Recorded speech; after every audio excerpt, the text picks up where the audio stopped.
Hello and welcome to the Rooted Vision podcast. I am your host, Tony Frisella. I'm your co-host, Jessica Ryder. And we have a fun little topic called critical thinking. And Jessica was just commenting about how it is a lost art nowadays, along with work ethic, working hard and earning your own keep and a number of other things that society and culture seem to have forgotten about. Yeah. And seem to be why we're so fucked up as a country or in the world, if you want to expound upon the entire blue ball that we float on. But anyways, kind of where this come from, between a number of conversations I had door to door, a fundraiser I had for my campaign last night, and some conversations that were had, seeing the crazies on both sides of politics, whether it's the right side, the left side, in between side, doesn't matter, because there really seems to be crazy and there seems to be not crazy. Being in a lot of the conversations, obviously lately, all the time in business, just how to work through situations and how to overcome the barriers that your business and your company and your team will encounter on a daily basis for the rest of your life. It's a fact. If you're not, facing new challenges, you're obviously not growing. You obviously can expect to not have more than you currently have, whether that's financial, whether it's a larger team, or whatever the case it is. And so, how do we solve problems? And I never really thought of it this way, but everyone knows I'm a pretty avid reader. I started a new book, basically something along the lines of the history of critical thinking. So it goes through like Plato, Socrates, Aristotle, all these different philosophical thinkers. Isn't it just a thing? Like, why is there a history of it? Like, critical thinking is just a thing. Well, it started back in like 600 and something BC, when the philosophy of critical thinking and actually the method to it and the different methods to it started to actually be written down. Okay. And so Socrates was basically the best known founder of the topic or the theory of critical thinking. And it's pretty interesting how everything has evolved, obviously since 600 BC, but how much things have remained the same. Sure. But I think as a society, we tend to psych ourselves out about how smart we think we are. Especially with all the virtue signaling and all the positioning that we do on social media these days, has really eroded the mentality and has eroded the concept of where we've been unhinged from reality. And so we're floating over here, but reality is constantly just really it's kind of floating away from us. It's like being in space, and losing your cord that ties you to the shuttle to the International Space Station. Like, once you keep floating, you keep going. Yeah. Well, we only have so much time before we go off into the abyss, and that's my best analogy about kind of where things are at. Okay. But anyways, so kind of pull all this, kind of start where this concept came from. Is I was door knocking a few weekends ago. Knocked on the door, and lady answered the door, and it's kind of one of those situations you tell, okay, this might be a little interesting. And so we started talking about, my position, those kind of things, and we got in touch on schools. And she said, "What do you like about schools?" I said, "Well, I don't think that the government or any entity has any right to dictate how my kids should or should not handle themselves during a pandemic. I think the parents have that right before anybody else." "Well, I disagree with that." She goes, "What else you got?" I was like, "Well, I also think that critical race theory needs to be something we looked at a little bit harder and about what they're actually teaching before it actually just gets thrown into the schools." "Well, what grades are teaching those kids?" I said, "Well, junior high, high school." "Well, shouldn't they be able to think for themselves?" I said, "I think yes, but at the same time, how much leeway are they given to think?" Because I know when I was in college, my professors made me write reports a certain way to pass my grades when I was at Lindenwood University. Not to dog Lindenwood University, because we had Carol on here a little while ago, but nonetheless, there was a professor there that literally, if you wrote in a way that did not see his worldview, you would fail the paper. And they're not the only university that does that. But when you have, well, so what I basically talking to this lady, what I said was, well, can we have this conversation? Your life experience has brought you to believe what you believe today, as my life experience has brought me to believe what I believe today. Can we agree on that? Well, yeah, we can agree on that. Well, then we're 90% of the way there. Yeah. We're 90% of the way there. So we can already be at a place where we can agree that there are different life experiences out there, that this issue that is such a hot topic right now in the media, that we can now at least allow ourselves the grace to understand that we're coming from this from a different perspective. Yeah. And that right there lays the foundation to begin authentic and allowing the opposite side of a position to begin to question your position. Now, did we go into all that? No. You can tell she didn't want to get into that from that point. She was a Sunday, a door knocker, a guy that's from a political party that's not something she wants to do with. But at the same time, had this been a different setting, that's what that would have allowed for. You've told me this story twice now, and like I imagine this woman came to the door in like a long coat that zips up in the front and like curlers in her hair and like just like 4 cats running around in the back. I mean, the whole attire was off, but I could probably see the cat thing going on. Okay, sorry. Just wondering, like did she have cats? No. But I was actually thinking about this the other day. Like I used to hate those word problems in school, right? The ones that were like 2 paragraphs long, right? And you had to critically think about like what train was going to go where. I hated those. But now I think I have an appreciation for them. So like when it comes to critical thinking, the first thing it starts with is just asking questions. Yeah. And there's several different ways to do this. The first is like when you get in a situation, and if you're in a leadership position, you already have some of the basic skills, whether you know it or not, because if people are authentically following you, whether you're in a position to lead or not in a position to lead, leader's not necessarily the position you're in. It's not always positional. Sometimes just because people gravitate towards you. Sure. Why do they gravitate towards you? A lot of times it's because a lot of these people will start with a premise that their theory, their thinking, their opinion is wrong.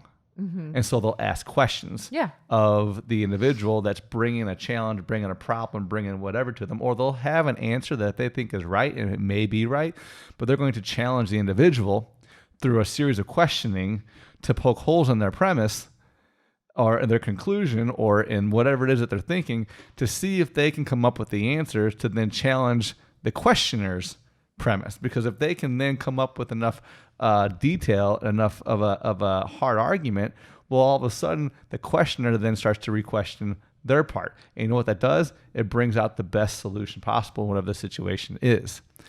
This reminds me of the last couple episodes we've had on core values. And if you guys haven't listened to those, go back and listen, where you were challenging your core values. And you simply, like, if to test your core values, and that was 2 episodes ago, maybe, to test your core values, you have to ask questions. You have to ask. And I think you lived that out, but this is the first step. Ask those questions. If you've got 2 people, like, you just have to simply ask. Well, so I want to play off just a little bit more on this lady that I spoke with. Yeah. The problem in our country today, whether it's political, whether it's business, whether it's societal issues, no matter race issues, whatever it is people can't open the conversation and put that olive leaf out there. So I've had this. So the way I had that conversation with the ladies, I talked about. No, it was a client I had. One of our clients that we have both in lighting and landscaping. Yeah. That completely on the other end of the spectrum. Yeah. But when I let her know my political beliefs, freaked her out. And I asked her the same question that I asked that lady. Can we agree on this one thing? Yeah. And that opened up a whole 30-minute conversation about who she likes on that side and why she likes the person on that side and why she's on that side. Yeah. And I could have the same conversation. And we left that thing. We were smiling. We were laughing. We got our business done. But if that's just one instance, and how do we get that to permeate the rest of our culture? Because our culture is suffering from such a discord right now, and we're allowing ourselves to be basically led and manipulated by people outside, whether it's the media, whether it's the political parties, and again, I will dog both parties, it doesn't matter who I align with. They want this because it allows them to keep power. Yeah. One interesting thing that I was reading today, I posted this on my story, was talking about how the use of words and how in that what is the Orwell book back from 1983, 84, it was talking about in this, where it talks about love is hate and war is peace. When it talks about how the society was going to break down, well, they just changed the words around to make people, to change the way that they would act in this type of society. Well, that hit me so hard because this book was written a few years ago that I'm reading. Well, think about everything they're doing now. Male, female, Men can have babies, look, like biologically, and so now science is in this quote said that they can take science and religion and make them non-existent because the way that they would play with the words, and so they make the word so powerful. Now again, we're going off on a deep extreme here. I was going to say that reminds me. I was listening to a podcast this morning. They were talking about a shortage of feminine hygiene products, and the guy said menstruating people, and I was like, menstruating people, like, and we don't need to go down that rabbit hole, but it's the words. It's the words. I saw another meme to that same thing, is because there's an increasing number of pussies in the United States. Well, really, it's because we had to make all these masks because they're made out of the same damn thing. But I wanted to bring this back to business because I just had a conversation with a guy, and he's like the national sales VP or something for his company. And he was talking about all his reps. And of course, everybody's passing along price increases right now, right? Everybody's doing it across the board. You have to. And so his reps only want to pass along like a 4% increase. He goes, no, I need 7 to 10. And they're like, we don't want to, they're really like him and Han pushing back on him. And he's like, sit down and have the conversation. If you open the door to your clients and you say, hey, look, you have to go to the pump, right? And you're paying X amount percentage more, right? Yes. Okay. So my trucks that have to get this product to you are now paying X amount more. It's costing me X amount more because I can't get your product here on a ship. I have to fly it in now. And if you do any kind of logistics, you know that flying something here is 10 times more expensive, if not 20 times more expensive than getting it here on a boat, right? So like he said, they just won't sit down and even just like open the conversation with customers. And I'm like, that is a detriment to your business. He goes, I know. And I go, nobody's trying to be greedy here. We're just trying to say, this is what's going on in business. We have to pass these increases along. I want to have this open conversation with you. Can we both agree, to bring it back to what you said to that lady, can we agree that all prices have gone up? So here's another point is most people don't start a conversation with the mindset of, I'm going to critically think through this entire conversation. Yes. Or whatever this person's coming to me, especially depending on what the situation is it so to your point is your client typically isn't going to come from a place of critically thinking through that issue unless they're already going through a similar scenario. And so if they own a business that is dealing with the same thing, like, they don't care about you, because we deal with enough people that have their own businesses that they'll proactively say, hey, look, we know there's be price increases, or we know we got this bid before, we know can you just update the bid and get it going because we want to get this before prices go up even higher. Yes. But there are a lot of people out there that aren't even in those conversations on a day-to-day basis. Correct. They go through their day-to-day, they see all their prices around them, the fuel, the grocery, all these things going up. And so when you give them a price, well, they're like, well, this was so much more than last time. Even though they know everything's going up, they're not thinking through everything. Oh, well, it's kind of like what I commented on a few episodes ago about the oil companies. Yeah. Yeah. Well, they have to raise their prices. Now, again, not saying whether they're making more margin or not making more margin. Are we looking at their margin as a percentage? Or are we looking at their margin as a dollar amount? Go back and listen to that episode. So critically think through that a little bit. That's kind of a great tangent off that. But like you have to critically think for your client at first to get them, to help them to start to get why things are impacting them, and let them know that, look, I'm not out to gouge anybody, but in order to stay in business and to feed my family and for my employees to feed their families, this is where we need to be at. Well, and they aren't part of that, probably are not part of that conversation for their business, wherever they work. Yeah. Because that's not their level, but their company is doing the same thing. And if they're not willing if they're not willing to hear you out through the whole critical thinking, how you critical thinking for them. Again, we're not talking down to them. No, we're not just disparaging them. It's just conversation. It's just getting the information out there. Like, is it really your client? Like, yeah, there may be another person out there that might do it for 5% cheaper, and because of situations that might arise for them, they might have to go that route. But I mean, at the same time, it's like you can only do so much. Well, in your business, right? It's got to be a win-win. You've got to win, and the client has to win. Their win is they have a beautiful, amazing landscaped yard. Well, that 5% could be the difference between the amount of time that my project manager or foreman has to make sure that they have, hey, we're going to be by that site, and they're going to be thinking that, hey, we have that job set up to where we can do X, Y, and Z. They're driving on the street, they remember the job, they're going to pull in to check on things versus, or the fire that is happening that day. I mean, it can make all the difference. Yep. So I guess, it's just really comes down to the level of service that's expected for what you're putting out into that client's, put it out there for the client. And I think people have been serviced so horribly over the past couple of years. There is a big opportunity there. Yeah, especially huge. heading into the time now, because everybody's going to try to do is skinny. Yep. All that's going to do is compound on the lack of level of service that is currently being provided in the market today. Yeah.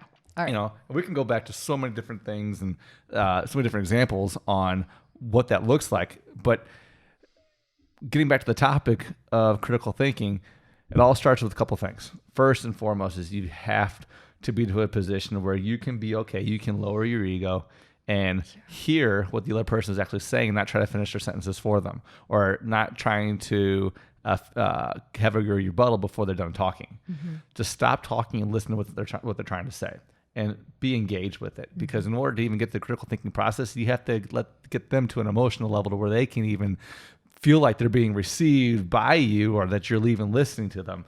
There's a lot of things that happen before you even get to this process.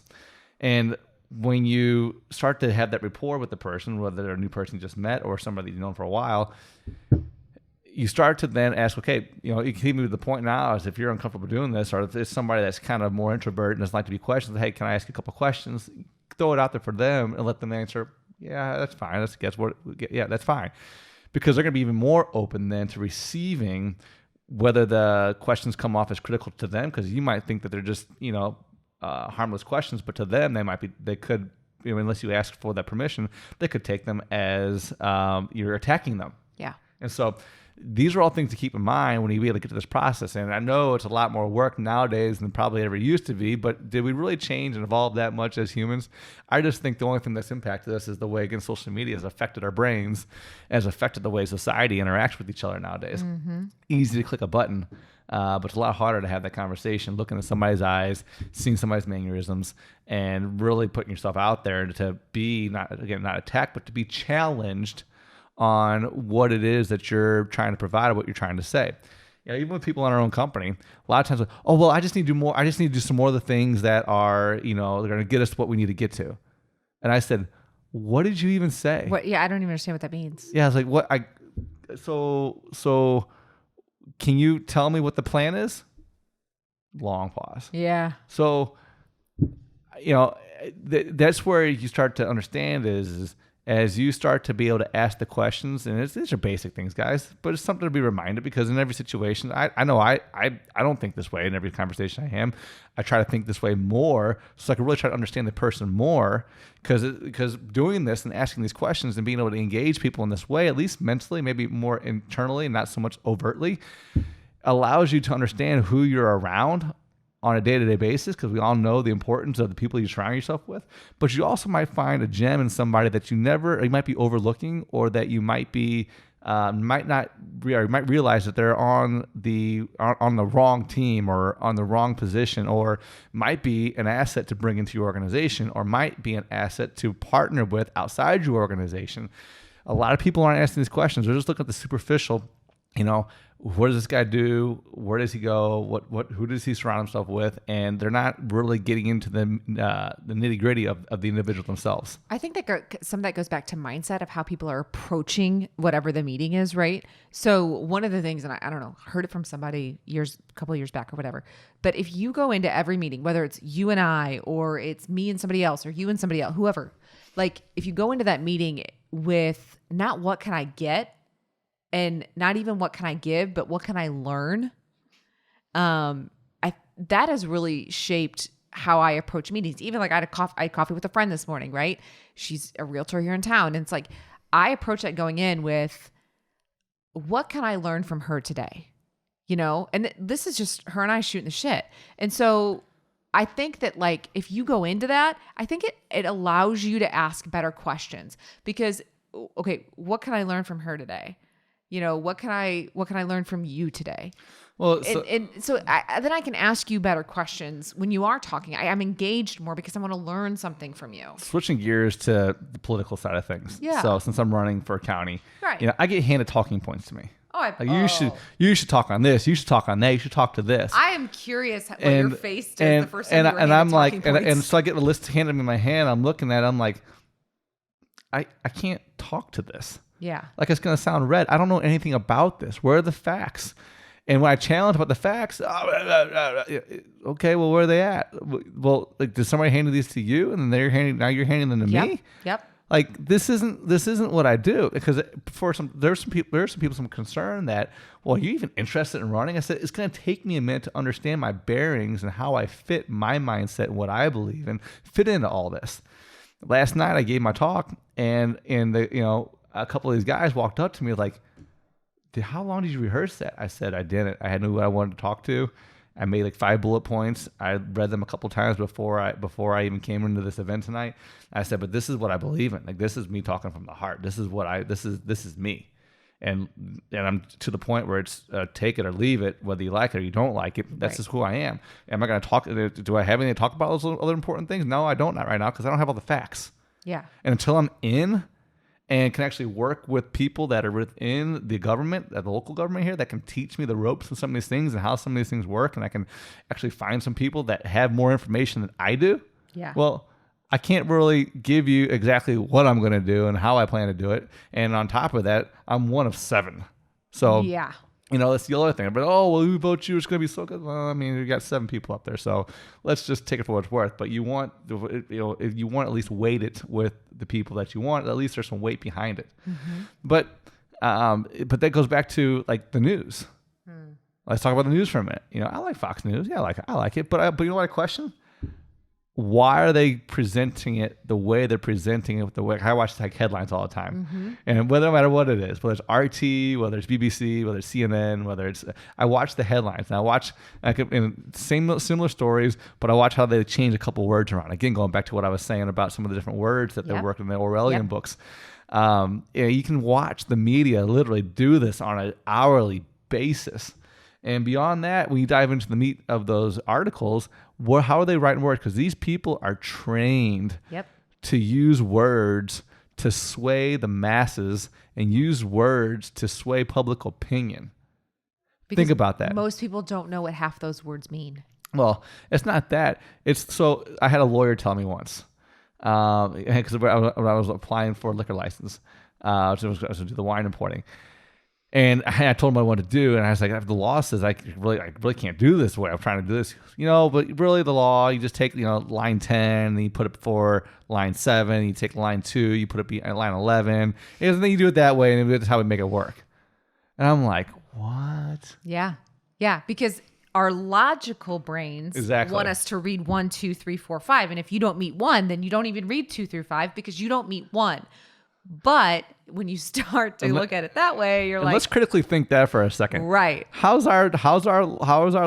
How's all this tort stuff work now? Because it's how it's interpreted. Exactly. It's not how it's written. It's how it's interpreted. So we can really start opening up as like, how are things? Because how many people in government are lawyers, and how much stuff is litigated, and to get things done, how much has to be litigated? Yep. It's crazy. It's nuts. But again, it's a whole nother subject, a whole nother topic for another time. But what I want to wrap this up with, the guys, is I like to think that I ask a lot of questions. I'm always curious. I want to learn more. I'm constantly reading. So I challenge you is in the next few interactions that you're in, whether it's with your kid, whether it's with your wife, whether it's with your boss, whether it's with your team, whether it's with the people that report to you, whether it's with a partner, vendor, whatever. Kind of what Jessica was talking about. Ask yourself first, what can you take away from this conversation? And when you're, whatever the situation is, try to ask a few questions about, the premise that, or if they're asking for something. So it was with your kids. Obviously, in most cases, you're probably going to know better than your kids. But at the same time, kids learn some pretty interesting things nowadays. I'm starting to learn. So it's kind of fun to ask the questions and see how they lead. It could be more of a humorous thing and kind of more of an intriguing thing, more of a I forget the word I'm looking for, but like where you're just kind of amused about your kids, where you just kind of lead them through these lists of questions and see what they come up with. Yeah. And it could be with an employee, is like lead them through a list of questions about a situation that they're asking you about, or the situation that they're in, to kind of take them where they're trying to at and see if they open up to you about the actual real situation that could be going on, and then work with them to meet them where they are. And then when you start to ask the question, hey, can I ask you a few more clarifying questions about that? You could open up an entirely new world to not just that person, but to yourself. And doing a lot of that stuff, looking at things in retrospect about who you are as a person, really becomes quite interesting. And when you start to really dive into these different questions, you start to learn how to ask better questions, or like ask them in a different way, depending on different personality types, you're really setting yourself apart, not just as a person, but as a leader, as a business owner, as a manager, as a team member, whatever the case it is. These things are so important. They're so basic that many people just gloss over them because they want to look at, how do I make the next sale? How do I, how do I improve my margins? And how do I, get my kids to be on the, select whatever team? They're always looking at the end goal, but a lot of times they just can't do the simple things that will allow them. So it's like what they talked about, was George Washington. If he had 10 hours to cut a tree down, whatever it was, he would spend 9 hours sharpening the axe. It's the same thing as you're sharpening the axe. And all it's going to do is speed you up with whatever you're trying to get to. Yeah, I think going back to your employees and even your kids, I mean, you want them to see the big picture. You want them to be bought into your core values and bought into where your company's going. You've got to get them to not think about just like what they see in front of them. You've got to get them to start thinking about the whole picture and how their piece fits in with the next piece and all that kind of stuff. You only get to that point by asking critical questions about their specific. They come to you with a problem. They come to you with a whatever. Ask them questions that are part of the bigger picture to get them to see the bigger picture and start critically thinking about their role in the entire business, and then how they can start making better choices that will take everything into account. Question their actions, not question them in like an assuming Right, like the wrong correct. way, but question the actions that they're taking. The action. Question the results that they're measuring. Yes. Whether whether you have in your idea what they should be doing and what they question, because this is what I deal with, when it comes to some of the sales things is, but ask them, what action are you taking? Yeah. What are you measuring? Yeah. How are you changing? How long have you been doing that for? And if they give you a longer time frame, okay, well, what have you learned and what have you pivoted to try to improve those results? Right. Simple things that you can do to really just help them kind of rethink. Because a lot of times they're just not being asked the questions and they're not used to thinking that way. And so when somebody's not going to take the time to just get involved in this way, they may never be able to get their minds to switch into this way of thinking. Right. And this is training. This takes time. A mind doesn't just normally work this way. Typically. There are some pretty smart, beautiful minds out there, but for the most amount of people out there, this is something that's learned. So I hope that you guys took something away from this. Again, there's a lot of interesting situations that I've been in that trying to apply and practice this skill has been pretty interesting. And so we're going to leave you guys with this. BraceForImpact46.com. Ladies and gentlemen, please check them out. An organization that's doing some amazing things. And I had some amazing conversations with another organization in North City, and this is one of the gentlemen that I walked the streets of North City picking up literally 5-gallon buckets full of empty bullet casings. Like, it's just a whole new different world up there. But Brace for Impact is making a difference in this neighborhood by getting involved in it and rebuilding it from the inside out, brick by brick, taking down or helping to take down old buildings and rehabbing new ones, helping people get in the starter homes, and just not giving them to them, but allowing them to basically pay what they can afford and working with them on financial plans. To look at their feet and they can move out and get a place of their own. Also, all the great work they're doing down in Haiti, a country that has been just absolutely beat up and down, left and right. And now we're getting ready to go into an economic situation here where it's just going to impact them again. So we want to make sure that these places are still being funded. These places still have the resources. They continue to do the good work, whether it's a good economy, a bad economy, because the better the foundation that these people have, the better upside that they're going to have when things come back around. So braceforimpact46.com. Check them out. You can use the promo code Tony10, Tony10 for 10% off their bags of coffee, which is one of the biggest ways that they fund it. There's also all the different kinds of attire that you can buy, all the different ways you can donate directly. But braceforimpact46.com. Check them out. And until next week, talk to you guys soon.